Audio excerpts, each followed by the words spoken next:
Leo nimetembelea kijiji cha Sangasanga, mkoa wa Morogoro. Nimekuja kukutana na dada yetu mpendwa. Atakwenda kutuambia safari yake ya ufugaji wa kuku, alianzaje, changamoto alizopitia na mafanikio yake. Sasa basi, kijana ambaye ulikuwa una hofu, ambaye ulikuwa una wasiwasi na unatamani kuingia kwenye hii biashara, dada yetu atakwenda kutupa elimu ni kwa namna gani kabla hujaanza hii biashara ya kuku unatakiwa kutumia mbinu zipi ili ufugaji wako uwe endelevu. Mimi na wewe hatujui hii elimu, twende tukajifunze kwa pamoja.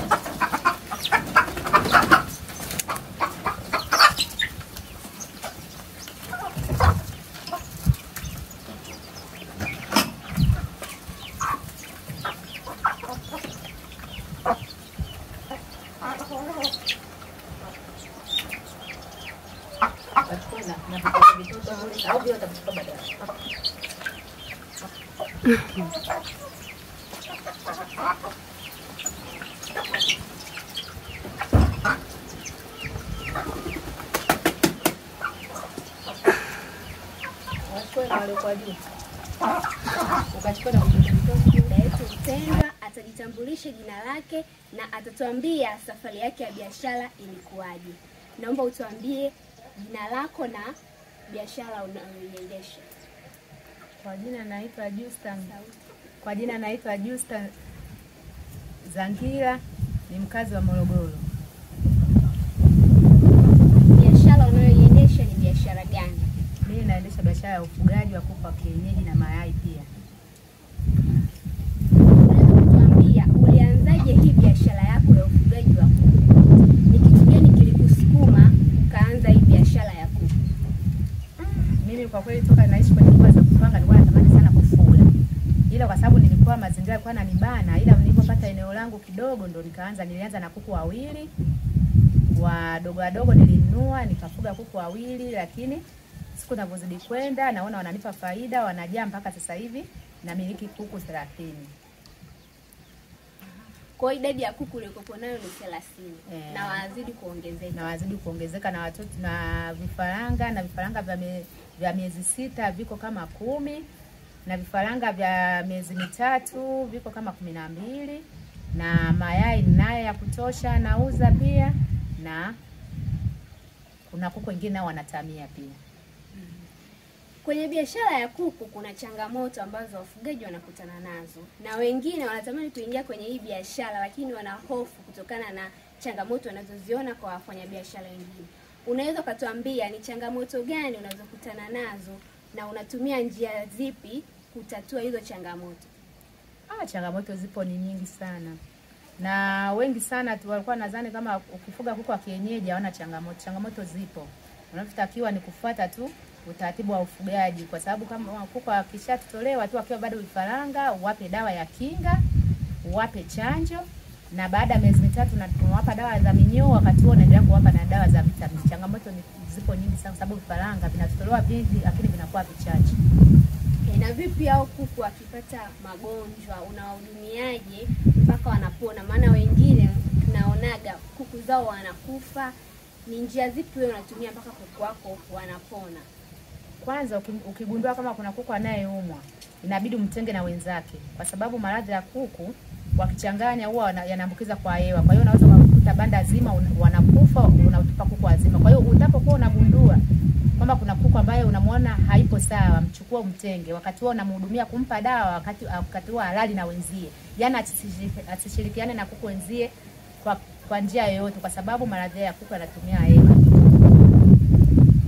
Ni wakati gani ulitamani kuacha hii biashara ya ufugaji wa kuku, na kipi kilikusukuma kuendelea na hii biashara? Kuna kipindi, kuna mwaka mmoja kuku alikufa wengi, kabaki na kuku wawili. Mwaka juzi ndio hapo nilipokuwa nimeingiwa na hofu ya kusema niendelee ama nisiendelee, kwa sababu nilipata hasara kubwa sana. Kuku alikufa wengi, mabanda karibu yote. Kila siku nikana kuku 7, 5 wanakufa, nashindwa hata kula, nikawa natupa. Kwa hiyo niliingiwa huko, nikasema labda niache, lakini nashukuru kuna wenzangu mume wangu alinitia moyo, basi nikaanza upya na mpaka leo naendelea.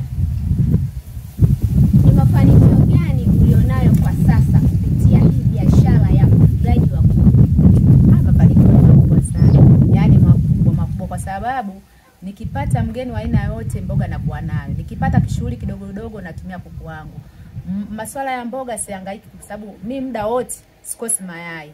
Na matei, kuna kipindi matei yanakuwa yani yamejaa mayai muda wote mpaka watu wanakuja kuchukua kwangu. Kwa hiyo yani najivunia na ninashukuru kwa sababu muda wote ninapotaka kuhitaji kuku napata, nikitaka mayai napata.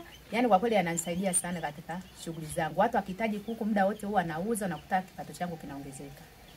Na je, hiyo inachangia vipi kwenye uchumi wa familia yako? Inachangia sana kwa sababu nitapouza kuku, kwa sababu kuku wa kienyeji kwa sasa hivi nauza 25, 20, yani mdogo ndo 15. Kwa hiyo nikiuza kuku wangu nakuta watoto wangu wanapata mahitaji yao na mimi ya nyumbani pia. Kwa hiyo inanisaidia katika mahitaji yangu ya nyumbani pamoja na wanangu katika masomo yao. Kuna kijana hapa anaituangalia, anatamani kuanzisha hii biashara ya kuku. Je, unatamani kumwambia kitu gani au ushauri upi ambao utaweza kumpatia huyo kijana ambaye pengine atakuwa na hofu kutokana na kuona kwa wengine wanafuga kuku lakini hawafiki mbali? Je, una kipi cha kumshauri huyo kijana ambaye anatuangalia sasa hivi? Na washauri vijana, wakina mama, najua wakina mama wengi ndio wamejiwekeza kwenye ufugaji. Wasikate tamaa. Kwa kweli kuna changamoto kubwa kwenye ufugaji. Kwa sababu ni maradhi ya kuku sasa hivi ni mengi. Yaani wana maradhi mengi sana. Ila kunachotakiwa kwenye kuku ni uangalizi. Unapokuwa na vifaranga hakikisha unakuwa care navyo muda wote, kuangalia, na ndio utakapogundua kwamba kuna kuku ambaye hayupo sawa. Mwingine kama utakuwa wafuatilii ndio ile unakuta banda zima wote wamekufa. Unakuta kuku 10, 20 unatupa kwa siku kwa sababu haupo care nao. Utapokuwa care nao utagundua kabisa kama huyu kuku hayupo sawa, kifaranga hiki hakipo sawa na faida utaipata.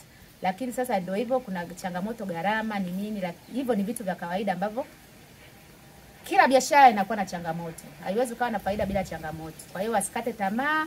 Utakapopata hasara mara ya kwanza, nyanyuka, endelea tena.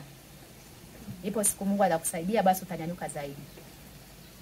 Na je, unajitofautisha vipi na wafanyabiashara wengine wa hii biashara ya ufugaji wa kuku? Yaani wewe tofauti yako na hao wengine ni ipi? Mimi tofauti yangu kwa kweli nafuga kuku kwa uangalizi na mimi nawapa care yote, na ndio maana hata mimi kwenye kuuza nauza kwa bei ninayotaka mimi. Kwa sababu kuku wangu wako vizuri, na wengine wanadhani kwamba labda ni kuku wa chotala, lakini kuku wa kienyeji kwa sababu na care nipo karibu nao, na ndio maana unaona wanakuwa na afya, wanapendeza, ni wakubwa, ni wanene. Mwingine anaweza kazani labda sio kuku wa kienyeji, kumbe ni kuku wa kienyeji kutokana na uangalizi nao hapa, lishe bora na kufuata utaratibu wa ulishaji.